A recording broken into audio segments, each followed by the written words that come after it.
The Palace of Westminster is home to one of the busiest parliamentary institutions in the world. Thousands of people work here and visit every day, and millions of tourists are drawn to its iconic splendor. Completed in the mid-1800s, many of the palace's features have never undergone major renovation. So what's being done to tackle any problems? Not only to ensure the palace continues to function as a working building, but also to preserve its unique heritage for future generations. In this video, we will look at the palace roofs, towers, and rainwater drainage system. When these cast-iron tiled roofs were installed on wrought iron structures in the mid-1800s, it was cutting-edge technology built to last. But now, 160 years on, the roofs are in fact leaking, causing significant damage to the stonework, fabric, and historic interiors of the building. The palace has some of the most valuable Victorian interiors in the country. If nothing is done about repairing the roofs, there is a risk of severe damage, if not total loss, to some of these interiors. This now needs to be addressed urgently. So a phased program of roof repairs and replacement is already underway to ensure the building is watertight before any major restoration and renewal work inside begins. It's now come to the stage where it needs major attention. And if you just look behind me, you can see where there's been water ingress. You can see the results of rust and salts, the capillary attraction where the mastic has gone in between the trusses. You can see that temporary spaces have had to be put in to ensure that the roof tiles don't actually fall apart. This is the back end of the gutter, and you can see especially along the top of the gutter flashing here where there's been water ingress and there's severe rusting. Gradually, these things are taking hold. Water ingress is increasing, and bits of it are quite literally falling off. Repairing the roofs is a major logistical undertaking. There's a huge amount of scaffolding that has to be put up in order to erect a gantry of sufficient strength to move the tiles. This whole procedure is quite noisy, and we're limited to the noisy works when the houses are not sitting. Each of these, as you can see, is very large. It's 750 square, about 15 millimeters thick. Each one weighs 75 kilos, has to be gently lowered to the ground, to be basically sandblasted, assessed for condition, and at that point we find out just what needs to be done to them.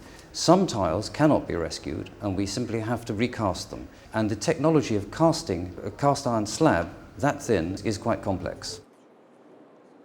This is the result of phase one, where it's been completely refurbished and it looks absolutely fantastic, exactly as it should be, and probably even better than it did in the beginning. We've also managed to rationalize the fire escapes across the roof and the access to it. After all this work, we think it will last well in excess of 100 years. We're now about to start phase two of the cast iron roof works, which will go on for several years yet. We think another 8 or 10 years. Cloister Court, hidden in the centre of the building, is one of London's lost sites, and one of the few surviving parts of the old palace, originating from the 14th century. A lot of work needs to be done here. This particular roof is a replacement. It's a post-Second World War replacement. There was severe war damage to this, and it's a concrete slab with mastic asphalt on top of that and concrete tiles on top of that. And this has turned out to be practically impossible to maintain. There are plants growing out of the mastic asphalt, and when it springs a leak, of course, the water runs underneath the concrete, underneath the asphalt, and drops in all sorts of places, and you can't actually trace where it's coming from. What ideally needs to happen is that this concrete slab is removed and we reinstate the original double-pitched slate roof in the middle with wide gutters at the side, and that would enable us to ensure that it remains waterproof and to maintain it properly.